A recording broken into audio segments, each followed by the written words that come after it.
Am I the a-hole for not wanting contact with my stepkids after their mom passed? Catherine was my best friend growing up. She was the first person I told that I was gay. She hugged me and told me that I was still me.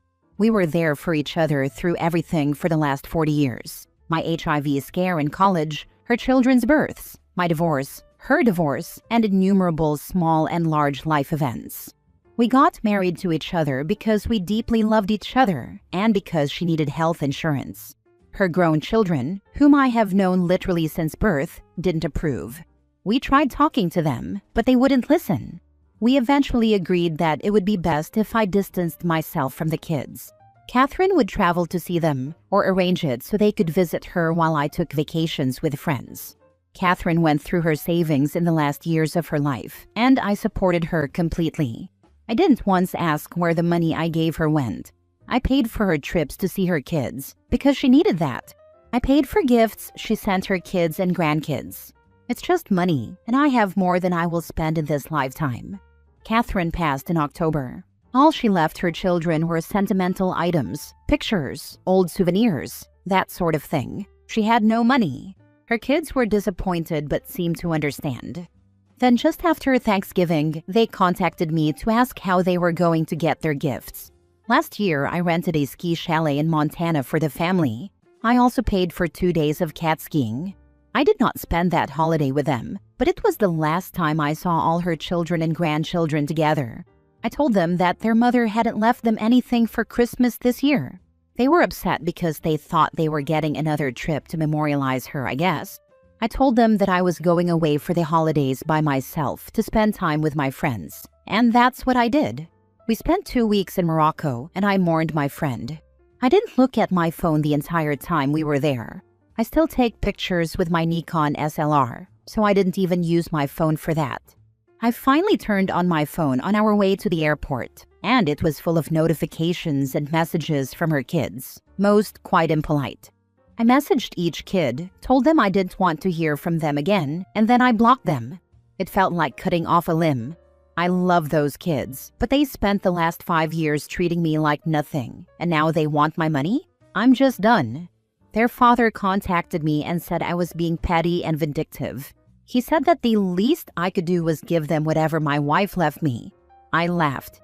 If I didn't have a great career and excellent insurance, all she would have left me was debt. So they are all young adults, some with children of their own. They have shown me that they do not want me in their lives. Am I wrong for agreeing and taking actions to make it so? Now for the top comments. Not the a-hole. They don't want a relationship with you. They only want your money. Good riddance. You owe them nothing. They want a relationship with OP's bank account. You are not the a-hole, and I am sorry for the loss of your friend. Glad you could be there for each other. Thank you. She was an amazing person, and honestly, probably the love of my life. Just not my type. You sound like a very genuine person, and I'm very sorry for your loss.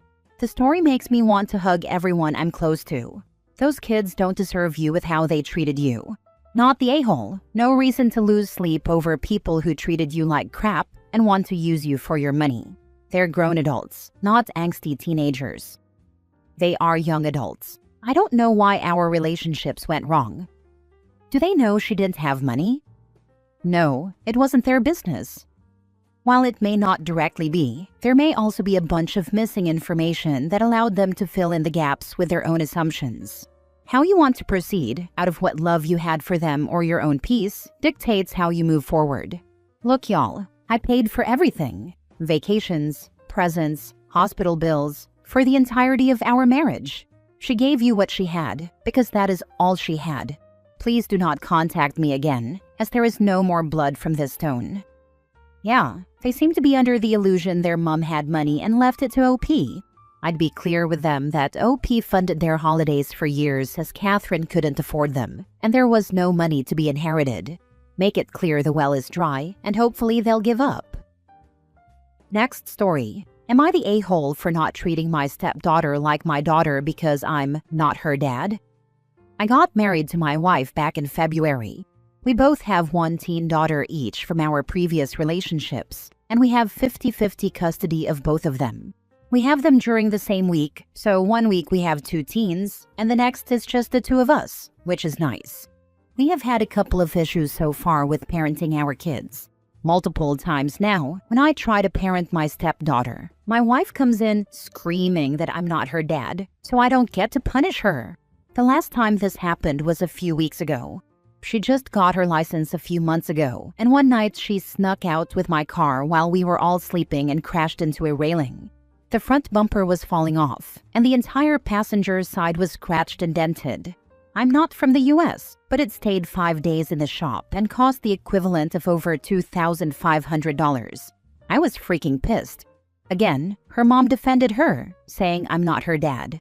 I said, you know what? Fine, I'm not her dad. So this year for Christmas, I got my actual daughter a whole load of Christmas gifts and not a single thing for her. Both she and her mom were pissed and hurt. She asked me why I did that, and I told her that she's not my daughter. And she already cost me over $2,000, so she's not getting anything from me. Now they're both pissed, and my wife isn't even sleeping in our bedroom. Am I in the wrong in just being petty, or was I justified here? Not the a-hole. Do not have children with her. I anticipate the divorce soon. Probably yeah. OP, you don't have a stepdaughter problem. You have a wife problem, but you're choosing to make it about the daughter. Why did you two get married in the first place and combine families, if you're not actually going to combine families? It sounds like you and your wife are married and your kids are stuck in the middle and being divided. Your wife is the one teaching her kid that her behavior is okay. You take your issues up with your wife. She's the colossal a-hole here. If his stepdaughter is stealing and damaging his property, then he has a stepdaughter problem as well as a wife problem. Don't minimize her actions here. I really don't understand why people get married if they aren't willing to combine their families and parenting efforts. Agreed. It was very weird at first when my ex moved in with and then married his new wife. Dropping our kids off, knowing that someone else, someone I hadn't actively chosen to co-parent with, was now helping to raise our kids, put them to bed, comfort them if they fell over, tell them off when necessary, and possibly have different house rules and opinions from me, was hard. I know my kid's stepmother found it awkward at first too. How much should I do regarding disciplining the kids? Would she then have me complaining because they aren't her kids? And would my ex or his wife complain if he told the kids off for something she didn't think was an issue? But we're all adults, so we talked, acknowledged the weirdness of it all, calmly negotiated situations where we disagreed, and all compromised at times, even if that meant swallowing a twinge of resentment or anger. Because the one thing we all agreed on was that the kids come first. We wanted as little disruption, confusion, and stress for them as possible. I've had relatives say, I can't believe you let the stepmother tell the kids off or tell them what they can and can't do like that. She's not their mom. Their dad should do that. When they've done something, I would absolutely discipline them for too. That sounds like a recipe for teaching kids how to play one parent or step-parent off against the other, and for constant family arguments. And if their dad is out at work, should she just let them run riot? Inconsistent parenting confuses kids, especially very young ones. Yes, we have slightly different house rules on some things, but we all agree on the major parenting issues. And if we're unsure what the other would think or do, we discuss it like adults. I admit I've been very lucky that my ex remarried someone with a similar parenting and life ethos to me and him. If he'd married someone who believed the opposite of me on every issue, it may have been a lot more difficult.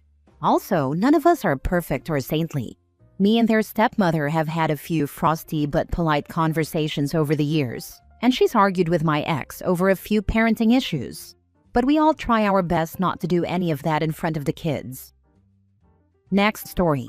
Am I the a-hole for saying that my ex-in-laws need to unblock my number while they have my children if they want to take them anywhere? I, 35 female, separated from my partner, 42 male, almost 2 years ago. We have 3 children together, ages 15, 8, and 7. A lot has happened from then until now. Without getting too much into detail, I'll just say there are criminal charges and safety concerns where my ex is concerned, and I have sole physical and sole legal custody of all of my children. My ex is court-ordered to have no contact with my children. The problem arises because his family wants to have relationships with my children, which is fine as long as they respect me as the parent. However, that is not what happens. They constantly do things without getting my permission first, or even informing me, and they see no problem with this. As much as this bothers me, the one thing I cannot let slide is that I have said I will not let my children go anywhere with them if they will not unblock my number while my children are with them. There have been times when my kids were with them and I couldn't reach my child on their phone, and I attempted to get in touch via the adult, only to find that I was blocked. My calls go straight to voicemail and my text messages do not go through. I know this because I had to get a different phone in order to get through.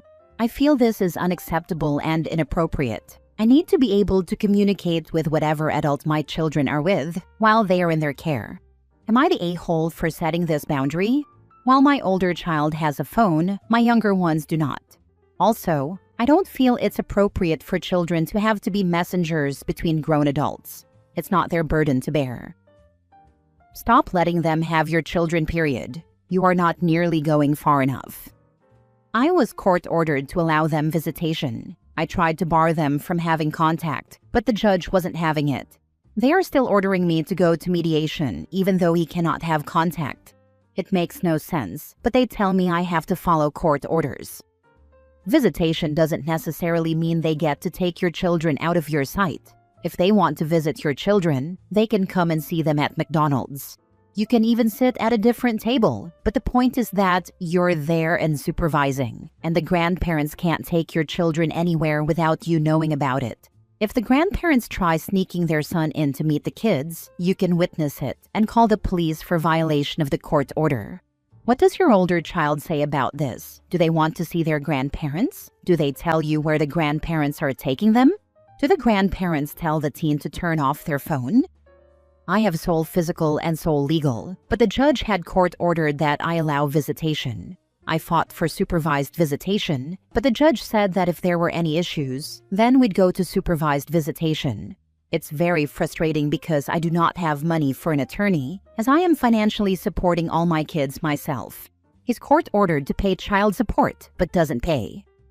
Sounds like you shouldn't let them have contact, because you can't guarantee they won't let him have contact. By the way, I do divorce law. Yes, that's been my stance. But we got forwarded to family law, and that judge ordered that I allow visitation with his family. But that same judge also ordered visitation with him, and then the criminal court placed protection orders to prevent that. There isn't another family law judge where I live. It's very rural. Then your attorney needs to go back to that judge and tell him that his family is putting your children at risk by doing things with them without your permission and by refusing to answer your phone calls or text messages while they have your children, which is completely unacceptable. Last story. Am I the a-hole for telling my father's girlfriend that not everyone has to find her attractive? I, 18 female, have been living abroad for 2 years now at a boarding school, where I met my now boyfriend, 19 male. We have been together for 10 months and currently live in the States. I'm from Eastern Europe and go back home for the summer, spring break, and winter break. My boyfriend's family doesn't really celebrate Christmas, so I decided to have him come with me to my home country. My parents have been divorced since I was a young teen, when my dad, 44 male, cheated on my mom with his now girlfriend, 28 female. It's a very stereotypical relationship. The older rich guy with a hot young woman. She has had a lot of work done, Botox, lifts, long thick eyelashes, heavy makeup, etc., which many men here find attractive as it fits the beauty standard. My father always jokes about how all men want her, and how women want to be her, which makes me uncomfortable most of the time. In that house, I'm seen more as a smart woman rather than a beautiful one, because that title is already taken. Generally, I don't think I'm hideous. I'm just taller and not as thin as she is, which makes me uglier in their opinion. Anyway, our plane landed on the 23rd, but we stayed with my mom until Christmas, when we went to my dad's house. There, I introduced my boyfriend to everyone, including my dad's girlfriend, who was dressed in a skin-tight leather dress. Throughout the night, she kept sitting next to him, occasionally grazing his arm and talking to him whenever she could in English. Then, when she got a bit tipsy, She told me that I should be careful to hold my boyfriend back because a lot of men tend to fall for her. This was followed by some other jokes made by my dad as well, where they were overall insinuating that she could steal my boyfriend at any time because she is more attractive than me. I finally had enough of her nonsense and told her, in our native language, that she should stop thinking everyone wants to bang her and her plastic face. My father then yelled at me and told me I had no right to say such things, but before he could do anything else, I took my boyfriend's arm and left. Most of my family thinks I overreacted over a joke, but none of them know how I feel about jokes like these. My boyfriend said I had every right to say that, and so did my mom. I do not want to apologize to anyone, as I have always been the one to apologize to them. But I also didn't want to ruin Christmas night. Am I the a-hole? Edit. She is his girlfriend, not his wife. I do not have a stepmom. I only have one mother. And you're not going to apologize. You did nothing wrong. Your dad is a sick fool for doing this to your mom and for even comparing your appearance to his girlfriend. I'm so sorry. Let's not forget the fact that OP's boyfriend was sexually harassed the entire time he was there. There is nothing wrong with calling out a harasser and leaving. Not the a-hole, and thank you to OP for doing the right thing. I even believe OP could have escalated far earlier and more strongly to protect her boyfriend from this harassment, and she would still be not the a-hole. Why do you have a relationship with someone like that?